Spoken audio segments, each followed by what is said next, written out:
Assalamualaikum warahmatullahi wabarakatuh. Ahli surga saling mengunjungi. Di dalam Al-Quran surat As-Saffat ayat 50-57 diterangkan, Allah Subhanahu wa Ta'ala berfirman, lalu sebagian mereka menghadap kepada sebagian yang lain sambil bercakap-cakap. Berkatalah salah seorang di antara mereka, sesungguhnya aku dahulu di dunia mempunyai seorang teman yang berkata, apakah kamu sungguh-sungguh termasuk orang-orang yang membenarkan hari kebangkitan? Apakah bila kita telah mati dan kita telah menjadi tanah dan tulang belulang, apakah sesungguhnya kita benar-benar akan dibangkitkan untuk diberi pembalasan? Berkata pula lah ia, maukah engkau meninjau teman itu? Maka ia meninjaunya. Lalu dia melihat temannya di tengah-tengah neraka menyala-nyala. Ia berkata pula, demi Allah, sesungguhnya kamu benar-benar hampir mencelakakanku. Jikalau tidaklah karena nikmat Tuhanku, pastilah aku termasuk orang-orang yang diseret ke neraka. Pada ayat tersebut, Allah Subhanahu wa Ta'ala menjelaskan dengan sejelas-jelasnya bahwa penghuni surga mengadakan pertemuan rutin di antara mereka. Mereka berbicara satu dengan lainnya, saling bertanya mengenai keadaan mereka di dunia. Pembicaraan dan nostalgia semakin akrab hingga salah seorang di antara mereka berkata, dulu di dunia aku mempunyai teman yang tidak percaya adanya hari kebangkitan dan negeri akhirat. Dalam percakapan satu sama lain ahli surga, Allah menceritakan ucapan temannya itu di dalam Al-Quran. Apakah engkau benar-benar yakin kalau kita akan dibangkitkan kembali dan kita akan diberi pembalasan atas segala perbuatan kita serta kita dihisab, padahal kita telah dirobek-robek oleh banyak siksa dan kita telah menjadi tanah dan tulang belulang. Kata orang mukmin kepada temannya di surga, apakah kalian mau meninjau neraka untuk melihat nasib temanku di dunia dahulu?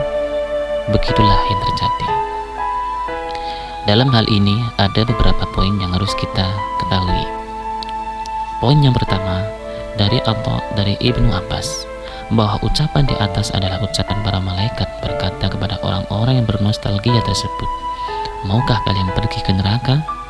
Poin yang kedua, bahwa ucapan di atas adalah ucapan atau firman Allah Azza wa Jalla kepada penghuni surga.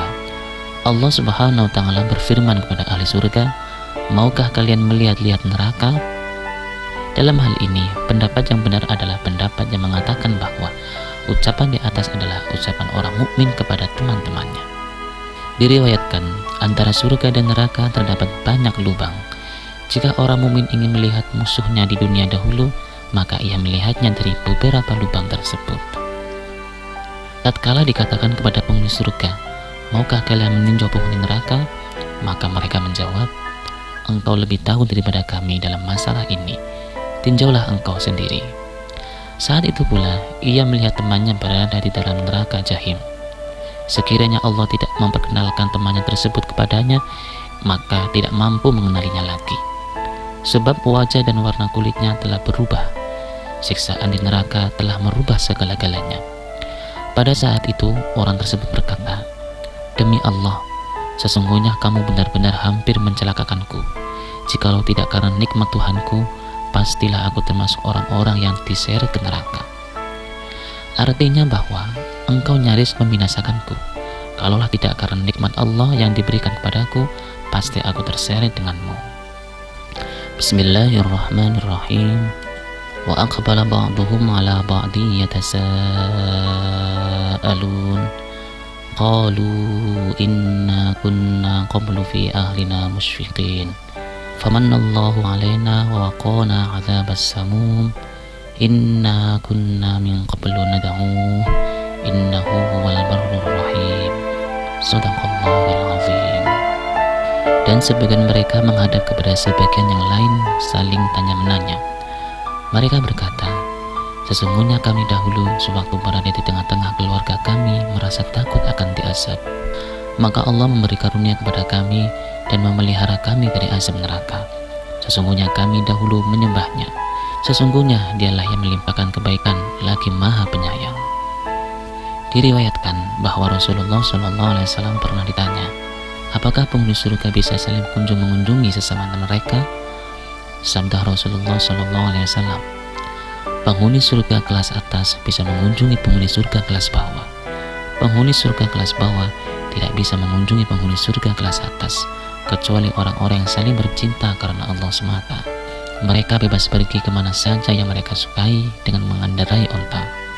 Dari Hamid bin Hilal, ia berkata, kami mendapatkan suatu berita kalau penghuni surga kelas atas bisa mengunjungi penghuni surga kelas bawah, dan penghuni surga kelas bawah tidak bisa mengunjungi penghuni surga kelas atas.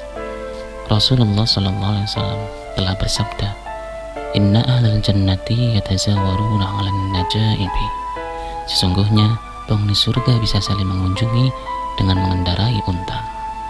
Diriwayatkan kalau penghuni surga saling mengunjungi di surga dan sebagian meminta yang lain mengunjunginya, itulah puncak kenikmatan dan kebahagiaan mereka. Oleh karena itu, Harithah berkata kepada Nabi Muhammad SAW yang bertanya kepadanya, bagaimana kabarmu pagi ini, wahai Harithah? Kata Harithah, pagi ini aku menjadi orang mukmin yang baik. Nabi Muhammad SAW berkata, setiap kebenaran pasti mempunyai bukti. Maka apa bukti keimananmu? Jawab Harithah, aku menjauhkan diriku dari dunia. Kemudian aku tidak tidur pada malam-malamku dan aku kehausan pada siang hari. Sepertinya aku sedang melihat arsy Tuhanku diperlihatkan kepadaku dan melihat penghuni surga saling mengunjungi di antara mereka, serta melihat penghuni neraka disiksa di dalam neraka.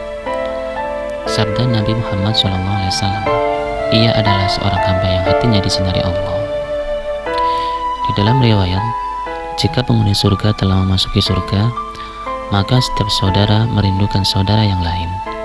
Lantas ranjang ini berjalan ke ranjang itu, dan ranjang itu berjalan ke ranjang ini, hingga keduanya berkumpul.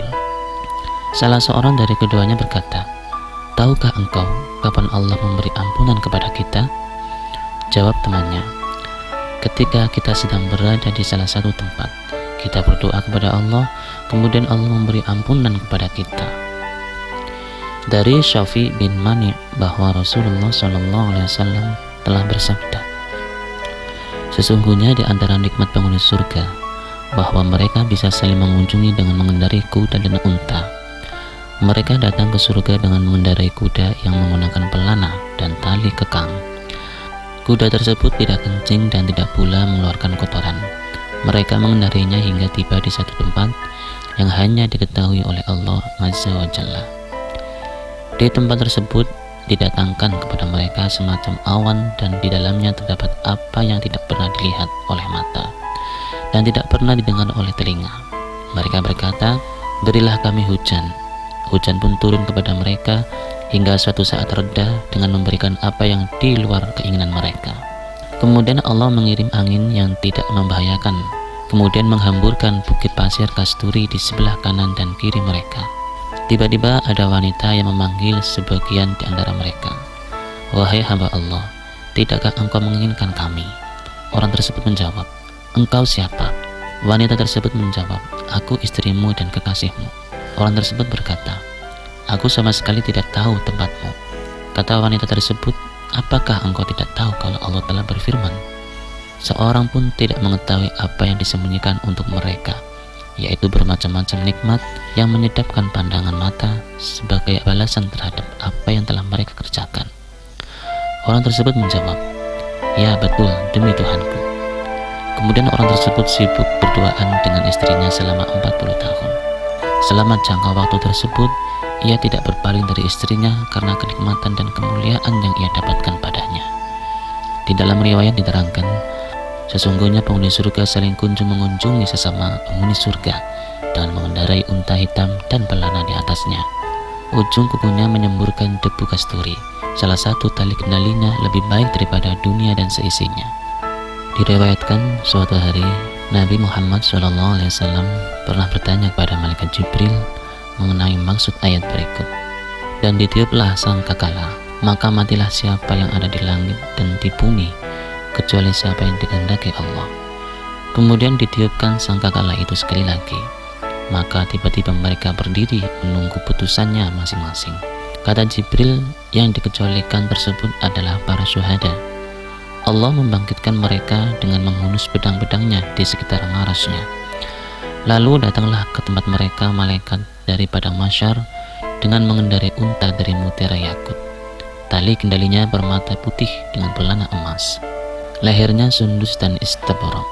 Kuku-kukunya lebih halus dari sutra. Langkah kakinya sejauh mata orang laki-laki memandang. Sedangkan penghuni surga, mereka berjalan-jalan di surga dengan mengendarai kuda.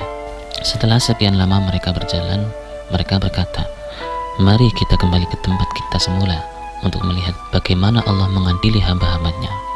Allah pun tertawa mendengarkan ucapan mereka. Jika Allah mentertawakan seseorang pada suatu tempat, maka Dia tidak menghisapnya. Dalam riwayat lain dikatakan, sesungguhnya di surga terdapat pohon, dari sebelah atasnya muncul pakaian, dan dari bawahnya keluar kuda dari emas yang diberi pelana dan tali kekang dari permata dan mutiara yakut. Kuda tersebut tidak mengeluarkan kotoran dan tidak kencing. Ia mempunyai sayap yang panjangnya sepanjang mata memandang. Penghuni surga mengendarai kuda tersebut, lalu kuda tersebut terbang membawa mereka kemanapun mereka mau. Penghuni surga yang kelasnya lebih rendah ketimbang mereka berkata, "Tuhanku, apa yang menyebabkan hamba-hambamu mendapatkan kemuliaan seperti ini?" Sabda Rasulullah SAW, "Ketika mereka di dunia, mereka mengerjakan sholat malam, sementara kalian tidur mendengkur. Mereka puasa di siang harinya, sementara kalian makan hingga kekenyangan. Mereka selalu berinfak, sementara kalian pelit dengan harta kalian. Dan mereka berperang, sementara kalian pengecut tidak berani berperang." Di dalam surga, penghuni surga pun mempunyai kunjungan yang lebih mulia. Kunjungan yang dimaksud adalah kunjungan mereka kepada Rabb mereka, Tabarakallahu Ta'ala.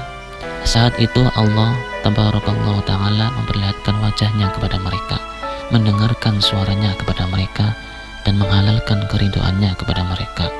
Wallahu a'lam bishawab.